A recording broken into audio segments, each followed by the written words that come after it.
Êxodo 31, versículo 1, 2 e 3. Qual que é o contexto aqui, para quem não está muito familiarizado com o livro do Êxodo? Resumindo drasticamente, Deus ele vai criar uma nação lá em Gênesis capítulo 12, e ele usa um homem chamado Abrão ou Abraão, como você quiser, para fazer isso. Quem aqui já ouviu falar em Abraão? Amém? Deus vai então chamar esse homem Abraão para fazer dele uma grande nação. Para que essa nação? Porque eles eram melhores ou piores? Não, simplesmente porque Deus queria pegar uma nação e se relacionar com ela e fazer dela exemplo para todas as outras nações da terra. Isso é o requisito e o propósito de Deus. Isso a gente vê lá em Deuteronômio 8, quando Deus está falando com o mundo. O que acontece com essa nação? Tem Abraão, Isaac, Jacó. Eu gosto muito de Deus, porque Deus ele é engraçado. Deus ele quer fazer uma nação e ele pega um homem idoso e infértil para fazer uma nação. Ali pega esse homem nessa situação, tá, vou fazer esse homem ter vários filhos. E de fato ele tem. Tem Abraão, seu filho Isaac, seu neto Jacó. De Jacó vem José. José a gente já sabe, mais ou menos ali, né? A gente já viu uns desenhos. Eu, quando era criança, vi um desenho lá na Record. A história de José que ia para o Egito, infelizmente vendido pelos seus irmãos. Estava lá no Egito, se torna governador. Deus cria um cargo só para José. Não tinha governador, e depois de José nunca mais teve governador do Egito. Enfim, José está ali, vem toda a sua família morar com José naquele lugar. Toda a família de Abraão, todo o povo de Israel está dentro do Egito agora. Só que se passa vários anos e o faraó esquece de José, esquece os benefícios que José trouxe ao Egito. Sendo assim, o faraó começa a maltratar todo aquele povo, todo o povo de Israel, com medo de que ele se levante e tome o governo do lugar. Quando eles começam a maltratar, o povo começa a sofrer muito, então eles oram a Deus. Isso está lá em Êxodo 3. Eles oram a Deus e Deus intervém. Deus decide, não dá para deixar assim. Fiz uma promessa a Abraão que eu ia tirar esse povo de lá, eu vou tirar. Deus tira, vem as 10 pragas do Egito e arranca. Deus arranca o povo de lá, abre o mar vermelho e o povo passa. Só que quando Deus tira o povo do Egito, Deus ele abre o mar vermelho de uma forma maravilhosa, mas eles já não caem num lugar maravilhoso, eles caem no deserto. E eles chegam no deserto, e ali Deus vai começar a constituir uma nação de fato, com regras, com leis. Deus vai organizar o povo. Deus vai colocar leis, tanto sociais quanto morais, quanto mandamentos, tudo para que se forme uma lei, com jurisdição, com tudo, um estado de fato. Esse povo está no deserto. Em Êxodo capítulo 19, Deus ele não quer apenas uma nação. Lembra que eu disse? Ele queria que o povo fosse exemplo. Tenha paciência comigo, por favor. Ele queria que o povo fosse exemplo para todas as outras nações. Exemplo do quê? Uma nação que tenha relacionamento com Deus. Uma nação que não precisasse nem de rei, nem de presidente, nem de governador nenhum. Deus iria mandar naquela nação. Deus iria direcionar aquela nação. Então, em Êxodo 19, Deus chama o povo e diz assim: Moisés, faz o seguinte. Moisés agora está na liderança do povo. Fala para o povo que eu vou descer sobre o Monte Sinai. Quando eu descer no Monte Sinai, fala para eles que eu vou vir com grande força. Eles me verão de longe, no cume do monte eles verão que eu desci ali. Mas fala para eles que assim que tocar a trombeta, eles vão se achegar para perto do monte, porque eu vou falar com eles. Ok. Quando isso acontece, Deus começa a descer com aquele poder, grande glória. O monte começa a tremer, uma fumaça começa a sair do monte, trevas e tal. O povo olha para aquilo e fala: não, esse Deus aí vai matar, gente. Se eu olhar para ele, eu vou morrer. Sou pecador. Então, Deus está ali pronto para se relacionar com o povo, mas o povo libera uma frase muito triste, dizendo: Moisés, fala você com ele e depois você passa o recado para nós. O que está acontecendo aqui? O povo não quer esse relacionamento com Deus por medo de que Deus os mate. Afinal, eles acabaram de ver Deus liberando 10 pragas lá no Egito. Então, a visão de Deus, escute isso por favor, vai te ajudar lá na frente na mensagem. A visão que eles têm de Deus é de um Deus bruto, de um Deus duro, de um Deus de mão forte. Afinal, foram 10 pragas lá no Egito. Agora eles olham aquele Deus descendo ali e falam: opa, eu tenho pecados. Eu acabei de reclamar que não tinha pão. Eu acabei de reclamar que eu queria comer carne. Eu acabei de reclamar de Moisés, que não fazia a minha vontade como eu queria. Se eu chegar perto desse Deus, ele vai me matar. Moisés, fala você com ele, depois você passa o recado. Moisés vai e faz isso. Fala com Deus. E Deus começa a trazer leis. Começa a conversar com Moisés. Agora, Moisés vai passar 40 dias e 40 noites lá em cima do Monte Sinai. E aqui a gente vai começar aqui a mensagem. Moisés está lá, no cume do monte. E tudo isso que a gente leu aqui, Deus está falando para Moisés lá do cume do monte. Ainda não falou para o povo, ele ainda não desceu. Ele vai descer de lá, em Êxodo 32, no próximo capítulo. Moisés está ali conversando com Deus, e Deus está dizendo: Moisés, você vai falar para eles fazer um lugar para mim habitar. Vai se chamar tenda da congregação. Na tenda da congregação, Moisés, você vai fazer desse tamanho. Lá dentro, Moisés, você vai fazer a arca da aliança, um local onde eu vou manifestar minha presença ali. Uma caixa desse tamanho, Moisés. Ok? Começa a falar do véu, começa a falar com tudo como Deus queria que fosse. A tenda da congregação. Ok? Deus está passando as ordens. E uma das últimas ordens que Deus passa é essa: Moisés, levanta Bezalel, porque eu já enchi ele do meu espírito, e ele que vai construir tudo isso que eu estou planejando para você. Está muito claro? Diz amém? Ok, então vamos lá. Êxodo 31. Deus está passando todo esse cronograma para Bezalel. E Bezalel, irmãos, escute isso, por favor. Bezalel, ele é chamado assim como nós somos chamados, para um objetivo, para uma missão específica. Cada um de nós temos. E um detalhe que eu vi aqui muito simples é que Deus não está nem aí com a agenda de Bezalel. Não chega, Moisés, chama Bezalel, porque eu tenho uma missão para ele. E essa missão, eu quero que ele construa a tenda, construa a arca, construa as vestes sacerdotais. Tudo isso eu vou passar para você e você passa para ele. O que acontece? Bezalel vai ter que pausar a agenda dele para atender Deus. É muito parecido conosco. Se eu não paro a minha agenda para atender Deus, eu nunca vou cumprir a missão. Verdade. Nunca, irmãos. Não dá, não tem como. É impossível eu ter os meus planos e conciliar com os planos de Deus. Não dá. Ou eu paro os planos de Deus, ou eu paro os meus. Mas como é muito gostoso, a Bíblia Sagrada nos ensina muito. Deus não obriga ninguém a nada. Isso aí. Mas ele dá uma boa notícia para nós, maravilhosa. Ó, se você atendeu o meu chamado, oh glória a Deus. Se você atendeu o meu chamado, não é mais você que toma conta de si mesmo, eu tomo conta de você. Se você atendeu o meu chamado, quem se sustenta não é você com a força do seu braço, eu sustento você. Oh glória a Deus. Se você atendeu o meu chamado, quem toma conta da sua casa não é você com a sua arminha aí. Não.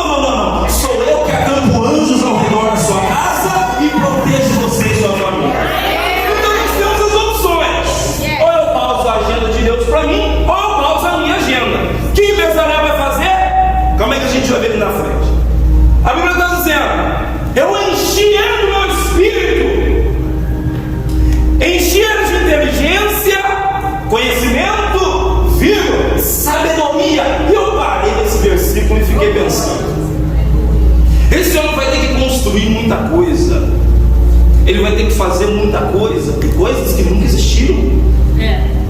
Nunca existiu uma arca da aliança, nunca existiu uma tenda da congregação com vários véu aqui, véu ali, nunca existiu. Então ele vai ter que fazer de acordo com o que Deus falou. Agora, o que isso nos ensina? Nos ensina que Deus capacitou ele de inteligência e conhecimento para assim fazê-lo. Só que Deus também dá sabedoria. Eu fiquei pensando: para que sabedoria, irmão? Porque se eu tenho conhecimento, eu faço. Mas se eu tenho sabedoria, eu continuo fazendo.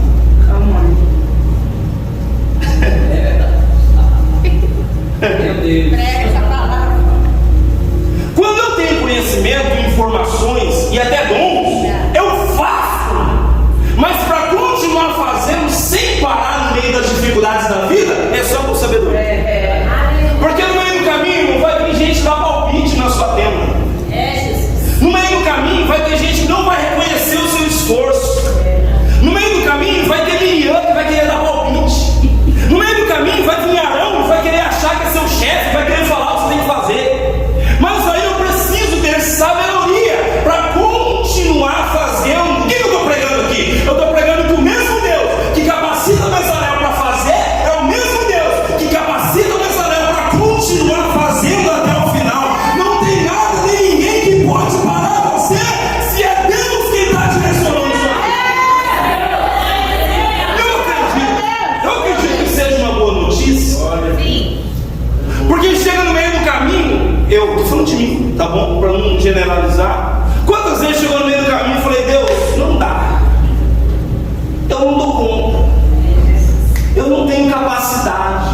precisa aguentar pedrada, precisa aguentar lapada, precisa aguentar retaliação no mundo espiritual. Mas se Deus começou a boa obra, Ele é fiel para terminar.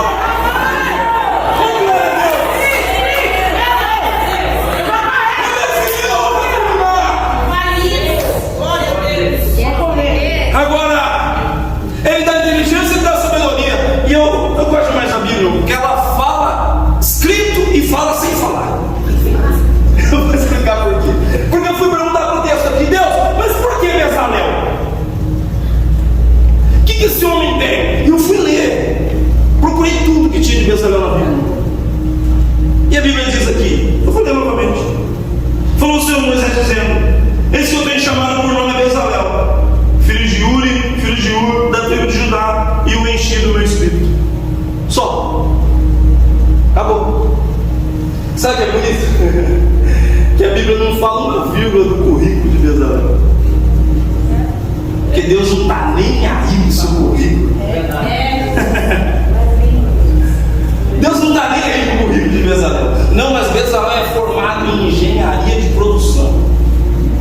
Bezalel fez a faculdade da tenda da congregação. Bezalel, ele se formou e é bacharelado em arca da aliança. Ele não está nem aí. O que é lindo em Deus é a graça.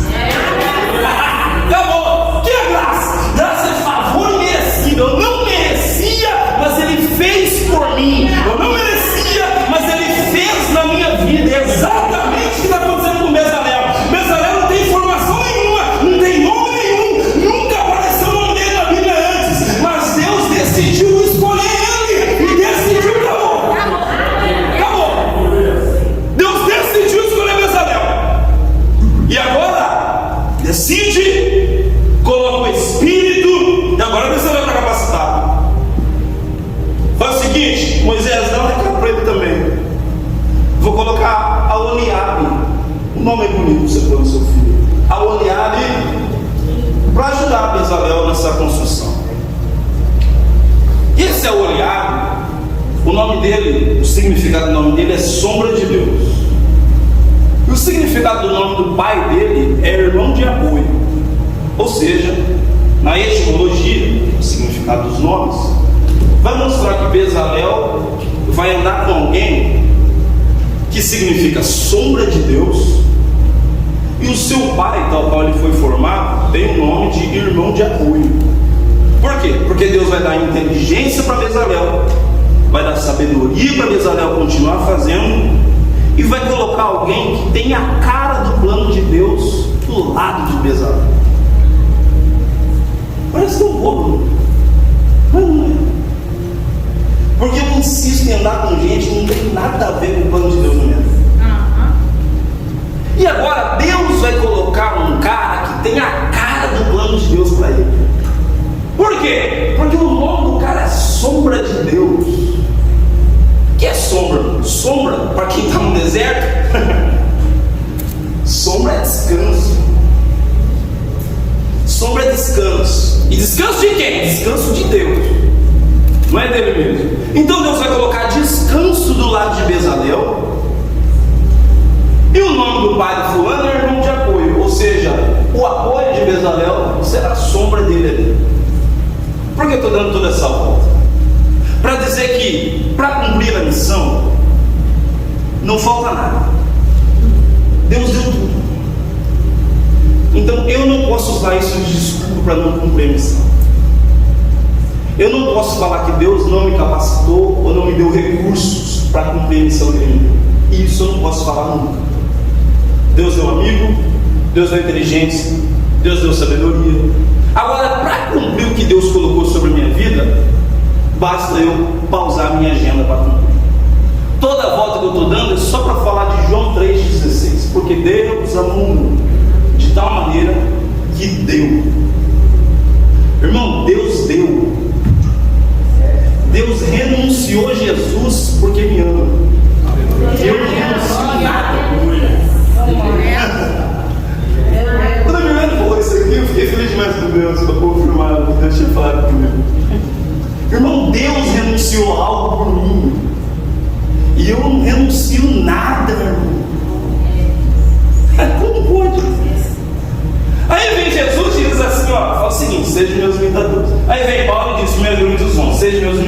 assim como eu sou de Cristo. Aí eu quero imitar Jesus, mas eu não quero imitar algumas partes que eu não gosto. Ai. Pegou, hein?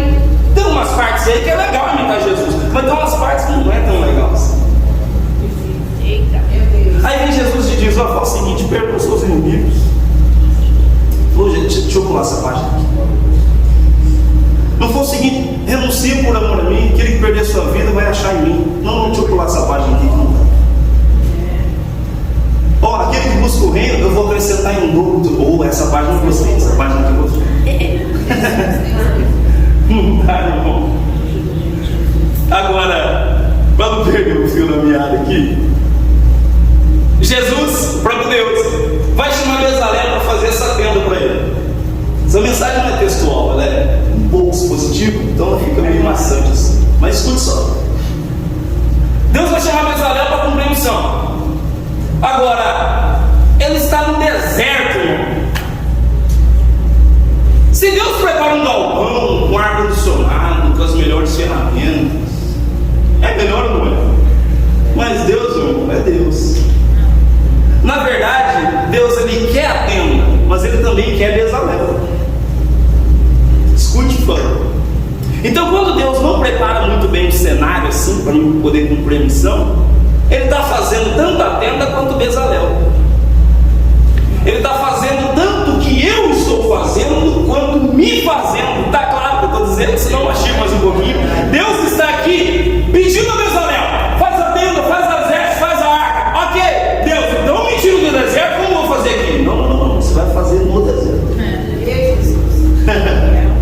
Então agora Bezalel vai ter que aprender a produzir no deserto. Servir a Deus no deserto. Servir a Deus no sol de rachar. Servir a Deus suando a camisa. Servir a Deus enquanto nada contribui para que ele sirva. Deus está produzindo um homem e produzindo um local de encontro onde Deus estará. Deus vai... Eu vou mastigar um pouquinho o que eu acabei de dizer. Deus está construindo um local onde Deus vai habitar no meio do povo.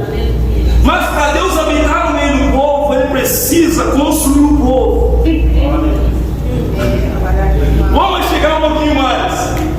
Deus ele quer um local para ele se manifestar. Mas se o povo não está pronto para ele se manifestar, não vale de nada Deus estar ali. Se Deus vai em um local onde ninguém consegue perceber que ele está ali, não adianta Deus ir lá. E como é que eu percebo que Deus está no ambiente? Quando eu aprendo a trabalhar quando tudo está dando errado. Quando eu chego nesse nível de maturidade em continuar servindo a Deus quando não vale a pena, pode ser no deserto, pode ser no mar, pode ser onde você quiser, Deus está ali, você vai sentir Deus ali. Aleluia, Deus. Bezalel está no meio do deserto e ele vai ter que aprender a servir a Deus ali. Só que chega um momento, irmão, como eu acabei de dizer, no meio da caminhada que fica mais difícil, então ele vai precisar de sabedoria. Nesse momento em que fica um pouco mais difícil, ele vai olhar para um lado, vai olhar para o outro. Como eu disse, nunca foi feito uma arca da aliança antes. Nunca ninguém fez. Eu já me senti assim. Eu olhei para mim e falei: rapaz, não tem referência nenhuma para me olhar. Há um tempo atrás, assim quando eu cheguei nesse país, tive muita dificuldade, porque eu não via referências aqui de pessoas que estavam vivendo a mesma coisa que eu. Eu não achava. Eu imagino esse homem. Na hora que chega alguma dificuldade, ele para e olha: rapaz, eu vou perguntar o que é para quem? Quem vai tirar minhas dúvidas? Quem vai ser um mentor para mim ou algo do tipo? E a única pessoa que ele tem para ser mentor dele ali é Moisés. Quem é Moisés no contexto? Moisés é o mediador entre Deus e os homens. Moisés é quem está fazendo a vez de Jesus ali. Moisés é o cara que conversa com Deus face a face. Então toda e qualquer dúvida que Bezalel tem, só tem Moisés para lhe perguntar. Agora vai chegar um momento em que ele vai ter que perguntar para Moisés. E o que Moisés vai responder? Moisés vai responder aquilo que Deus falou. Escute isso, por favor. Não estou perdido, não. Moisés vai ter que responder os planos de Deus para ele. E quais são os planos de Deus? Aquilo que Deus trouxe para Moisés. Agora, Deus trouxe alguns planos para o mediador. E Bezalel precisa entender o que Deus quer. O que Bezalel vai fazer? Vai perguntar para o mediador. Quando ele chega diante do mediador, ele pergunta: Moisés, o que eu faço agora? O mediador vai falar assim: deixa eu ver os planos de Deus. E passa as medidas para Bezalel. Ô irmão, vou mastigar, pô. Quando a gente não tem referência, a gente precisa olhar para Jesus. Quando a gente olha para Jesus, a gente está olhando para aquilo. O que acontece nos nossos dias? Eu tenho dúvidas no meu casamento ou em qualquer área da minha vida. Aí eu falo assim: rapaz, a arca tem que ser de 1,5 metro. Eu vou perguntar para Moisés se é 1,5 metro mesmo. Ao invés de eu perguntar para Moisés qual que é o tamanho da arca, eu deduzo. Eu acho que a arca ficaria bom com 3 metros. Meu Deus. Eu acho que a arca ficaria legal com 2 metros de altura. Mas qual que é o plano de Deus para a arca? Está aqui. Mas eu não pergunto o que Deus planejou. Eu vou com o meu achismo. Eu acho que a arca ficaria legal com 3 metros. Vai dar certo a arca, meu? Se eu fazer a arca, ou se eu fizer a minha vida de acordo com o que eu acho que deveria ser, vai dar certo a minha vida? Teve um Deus que planejou tudo certinho: a arca, a tenda e toda a entrada que tinha ali na tenda da congregação. Mas se Bezalel não consulta os planos de Deus, nunca vai dar certo o que Deus mandou ele construir. Só que agora falta referência. Ele chega para Moisés, Moisés consulta o livro e abre um rolo na minha mente aqui. Escute isso. Moisés chega diante de Deus e diz: Deus, qual que é o plano para a arca? É de 1,5 metro por 1,5 metro de altura, Moisés. Fala para Bezalel. Ele chega para Bezalel e diz: Bezalel, a arca é de 1,5 metro. Aí Bezalel diz: não, eu não concordo não. Não, eu não acho. Eu acho que ficaria melhor com 2. Por que eu estou dando toda essa volta aqui? Porque eu faço a mesma coisa. Como que eu trato a minha esposa? É o seguinte: ama ela como Cristo amou a igreja. Não, eu não acho. Como que eu trato os meus inimigos? Fala o seguinte: perdoa ele, dá a segunda face. Não, eu não acho não. Eu acho que ele foi muito rude, ele merece corresponder. Ou seja, eu tenho os planos de Deus e eu tenho os meus. Eu consulto o que eu quiser. Quando eu consulto os planos de Deus para a minha vida, a arca nunca vai sair errada. Glória a Deus. Ai, que glória a Deus. Eu vou subir o volume então, vai ficar um pouco mais pentecostal esse negócio aqui. Quem gosta de igreja pentecostal, não dá. Vamos subir o volume então, vai ficar um pouquinho mais pentecostal. Quando falta referência, eu vou olhar lá para Jesus nos evangelhos. Aí eu vou ver Jesus fazendo o seguinte: Pai, o que o Senhor gostaria que eu fizesse? Quando chega João capítulo 11, ele diz assim: Senhor, eu sei que o Senhor sempre me ouves, mas agora estou orando para que eles vejam que eu estou orando aqui. Então fala o seguinte: Lázaro, sai para fora. O que Jesus está fazendo? Cumprindo o plano de Deus para a vida dele. Qual que é o plano de Deus? O plano de Deus é que Lázaro saia para fora. Jesus precisava orar? Não. Jesus precisava fazer? Não. Mas Jesus está mostrando um plano para os discípulos. E o plano é: no momento da dúvida, vai orar. Tudo que Jesus faz é para nos ensinar. É mostrando o plano de Deus para nós. Qual é o plano? Fala o seguinte: chama Bezalel e enche ele do Espírito. Mas Bezalel não tem currículo. Tá bom, vou olhar para o plano. Pedro, maior apóstolo da igreja. Qual que é o currículo de Pedro? Chama Bezalel e enche ele do Espírito. Não merece. Tá bom, deixa eu ver o plano aqui. Josué. Quem que é Josué? Deixa eu ver o currículo dele. Não tem currículo não. Deixa eu ver João, o apóstolo. Não tem currículo não. Mas ele estava lá no Apocalipse. Deixa eu ver aqui Oséias. Oséias não tem currículo não. Mas deixa eu ver como Deus usou ele aqui.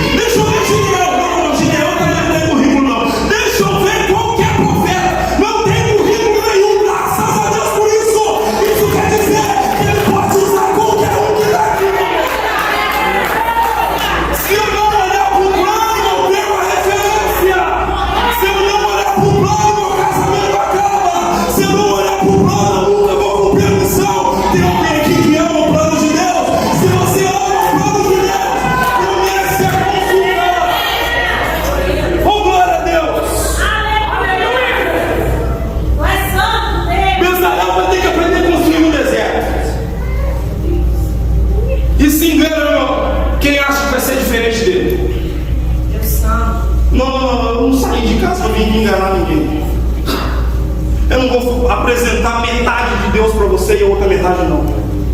Se eu for apresentar metade de Deus para você, irmão, eu vou sair ovacionado daqui. Porque Deus vai abençoar a sua vida. Deus vai dar chave de uma Mercedes para você hoje, em nome de Jesus. Deus vai te abençoar poderosamente. Mas tem a outra metade. Qual que é a outra metade? A metade, se você me ama, você vai ser perseguido. Oh, glória a Deus. Se você me ama, você vai ser odiado. Eu também fui odiado. Se você me ama, você vai ter que pagar preço para estar na minha presença. Se a gente quer Deus por inteiro, é esse Deus que a gente tem que glorificar. Se eu te apresentar a metade de Deus, quando chegar outra versão de Deus, você vai embora da igreja. Meu Deus. Se eu te apresentar a metade de Deus, na primeira luta, eu não conheço a outra metade, eu vou embora da presença dele. Agora, se eu te apresento um Deus completo, oh glória a Deus, se eu te apresento um Deus completo, não tem nada que te separará do amor de Deus que há em Cristo Jesus. Oh glória a Deus. Deus continua. Aqui, olha como é linda a Bíblia. Gênesis. Deus ele vem criando do caos. Ele faz um planeta maravilhoso e todo o espaço. Agora vem aqui. Ele chama Bezalel. Eu tinha enchido meu espírito. Isso aqui, irmão, você precisa pegar em nome de Jesus. Tinha enchido meu espírito para que você faça dentro da congregação a arca e tudo mais. Ok. O que Deus vai dar para Bezalel? O que vai vir de recurso para Bezalel? Vai vir uma madeira. Agora imagine um homem que ele precisa fazer a arca da aliança e Moisés vem e dá um galho para ele. Ó. Bezalel, está aqui o recurso. Que recurso? Um pedaço de tronco de árvore. Tó, faz aí.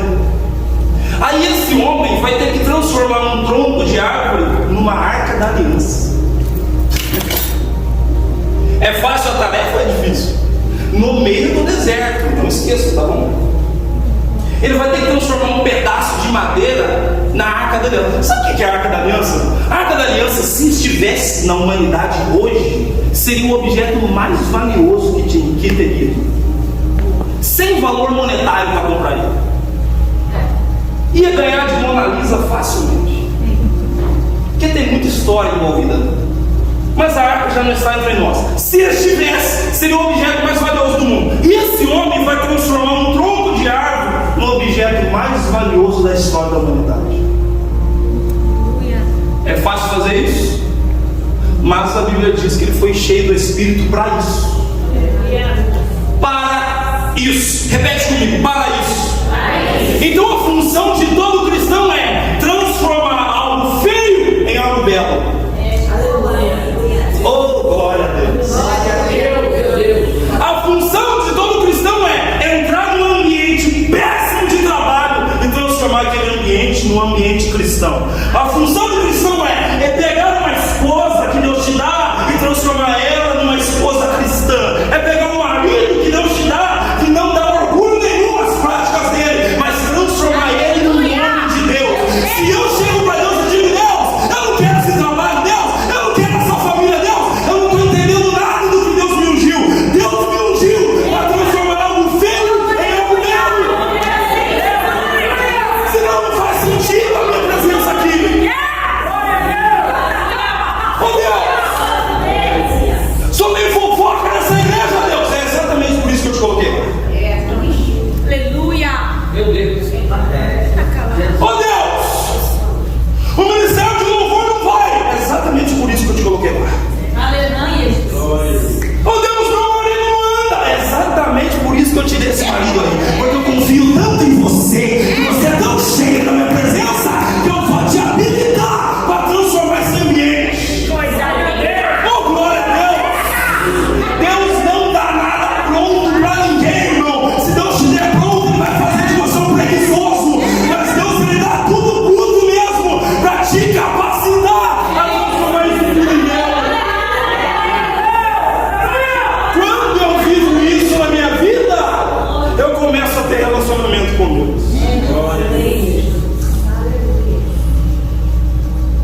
única forma de Deus te amadurecer.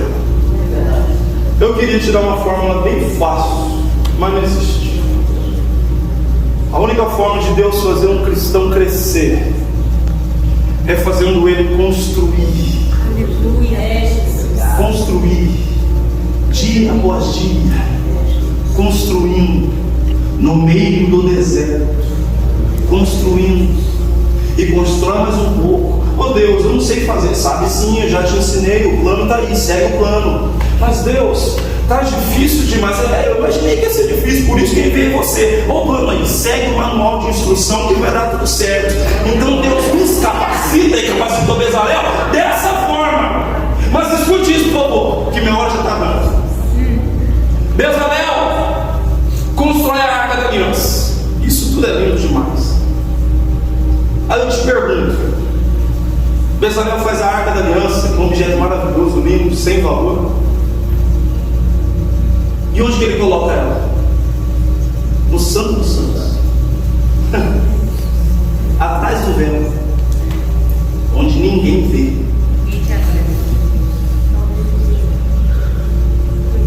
A construção mais linda da vida de Bezalel, ninguém está vendo.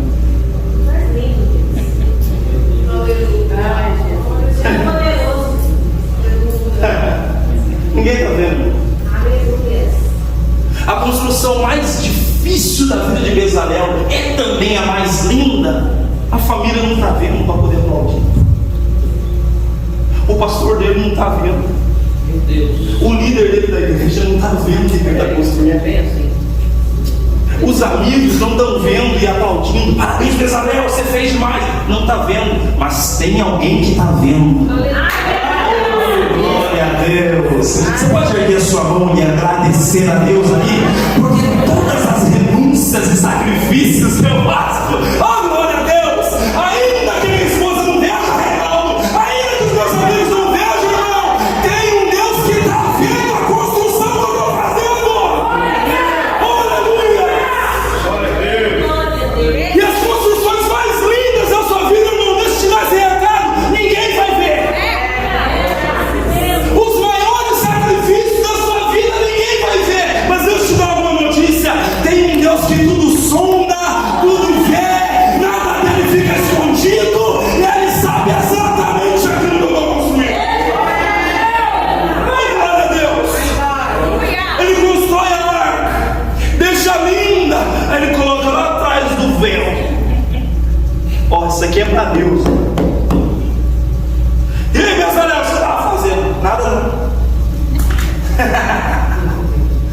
Mas eu vi um negócio bonito, rapaz, que você estava fazendo. Não fiz nada não, pressão sua. E Deus lá de cima vendo a coisa linda que Bezalel fez. Aleluia. Irmão, tem renúncia que a gente faz que ninguém vê. Verdade, Jesus. Oh meu Deus. Glória a Deus. Quanta coisa que a gente renuncia, quanta tentação que a gente vence, quanta luta que a gente passa e ninguém está vendo. Verdade, Jesus. Mas você quer saber de uma coisa? Sabe quando você está no meio daquela afronta e você quer dar aquela resposta e você não olha, não, deixa eu não parecer com Jesus. É difícil não. Pô, não vem um monte de argumento na minha mente aqui que eu gostaria de falar, mas não, agora eu vou falar. Não fala nada. Não fala nada. Aí você fica quieto. Irmão, isso aí vale mais do que 100 glória a Deus que você dá aqui na igreja. As maiores construções da sua vida valem mais do que 1000 cultos que você vem à igreja. Por que eu estou comparando uma coisa com a outra? Porque culto é fácil de ver e até gostoso. No Brasil tinha igreja que eu ia, não tinha ar-condicionado, né? Deixa eu ir para a igreja então. Lá está chique, bebo minha aguinha, vejo meus amigos, está maravilhoso. Culto é fácil. Agora eu quero ver liberar perdão. Sabe naquela discussão entre você e sua esposa ali, que dá vontade de falar, agora ela vai ver a verdade. Aí Deus fala, fica quietinho. Não é assim que eu te ensinei. Olha para o manual. Não é essa a medida. Eu vou lá, olho para o manual e falo, se alguém fez alguma coisa contra você, você libera perdão. deixa eu seguir o que o Manuel está falando. Essas construções ninguém vê. Mas Deus está vendo. Deixa eu encerrar isso em nome de Jesus. Eu gosto mais de falar. Mas vamos lá. O que está acontecendo aqui? Êxodo 31. Eu concluo aqui, em nome de Jesus. Êxodo 31. Deus está dando esses planos para Moisés. Moisés, fala isso para Bezalel. Ok. Só que, o que acontece? Em Êxodo 32, é triste demais. Moisés está demorando demais lá em cima do monte. E o povo vai aguentar esperar. Chega para Arão, que ficou líder deles ali no momento, e diz: Arão, faz alguma coisa aí que vai adiante de nós, porque eu não quero mais ficar aqui. Eu quero ir para a terra prometida. Então, Arão, traz aqui o ouro que você tem, tudo que você tem de valioso. Eles levam. Arão faz um bezerro de ouro. E eles estão servindo ao bezerro, mas cultuando a Deus. Pois você lê o texto. É uma loucura, irmão. Servindo ao bezerro e cultuando a Deus. E pedindo para que o bezerro vá adiante deles até a terra prometida. O que eles estão fazendo? Trocando Moisés pelo bezerro. E deixa Deus lá. Ok. O que acontece? A Bíblia diz que todo Israel estava nessa adoração. Então, Bezalel estava onde? No meio da adoração. E o que acontece com Deus? Deus está do alto, fazendo planos lindos para Bezalel. E Bezalel aqui cultuando o bezerro de ouro. Deus está de cima arquitetando coisas lindas para Bezalel viver. E Bezalel aqui embaixo, porque não aguentava esperar, servindo ao bezerro de ouro. Enquanto eu não seguro as minhas tentações, Deus está planejando coisas lindas para mim. Parece que Moisés está demorando tanto lá no monte. Parece que nada acontece, mas é nesse exato momento que Deus está planejando coisas lindas para mim. E se eu não aguento esperar, eu vou perder o que Deus planejou para mim. Aí vem Moisés, vou resumir drasticamente. Moisés quebra as tábuas da lei, desce no monte, pede para Deus, intercede por Deus ali, por eles em Deus. E Deus: tá bom, Moisés, não vou matar todo mundo, porque Deus já ia matar todo mundo. Tá bom, Moisés, não vou matar. Aí chega Êxodo capítulo 35. A Bíblia diz assim que Moisés chega e diz para Bezalel: Bezalel, Deus te encheu do Espírito dele para você inventar invenções, como está no texto, fazer a Arca da Aliança, fazer a tenda da congregação, fazer os gestos sacerdotais e tudo mais. Aí eu fiquei pensando, esse homem estava servindo ao bezerro de ouro há 2 capítulos atrás. Antes dele servir o bezerro de ouro, Deus planejou. Ele serviu o bezerro de ouro e Deus continuou planejando a mesma coisa. Eu vou repetir isso aqui para ficar bem claro na cabeça dos irmãos. Antes de Bezalel errar, Deus planejou. Depois que Bezalel errou, os planos de Deus permaneceram no mesmo. Oh, meu Deus. Você consegue glorificar Deus por isso? Antes do meu erro e da minha falha, Deus já planejava. Depois dos meus erros e das minhas falhas, Ele continua planejando. O que eu estou pregando aqui? Que não tem nada a ver comigo, irmão. Não é porque eu sei, porque eu sou bonito, porque eu tenho dinheiro. Não tem nada a ver comigo. É porque Ele decidiu fazer na minha vida. E se Ele decidiu fazer na minha vida, ainda que eu tenha pecado ontem, se eu me arrepender hoje, Ele vai me permitir viver o que Ele tem na minha vida. Ele vai me permitir. Agora, só te peço uma coisa: não queira viver os planos de Deus sem se arrepender dos seus bezerros de ouro. Porque se eu não me arrependo dos meus pecados, mas quero continuar construindo arca, lá na frente eu vou cair. Não sai agora, eu já estava fora. Mas se eu me arrependo dos meus pecados e digo: Deus, eu quero viver os teus planos para mim, Ele vai me capacitar a construir coisas que não têm valor. Ele vai me habilitar a fazer coisas que nunca ninguém fez. Olha que poder fraco, Jesus, glória! Ele vai me capacitar para fazer coisas que nunca ninguém fez, porque Ele planejou exatamente para mim.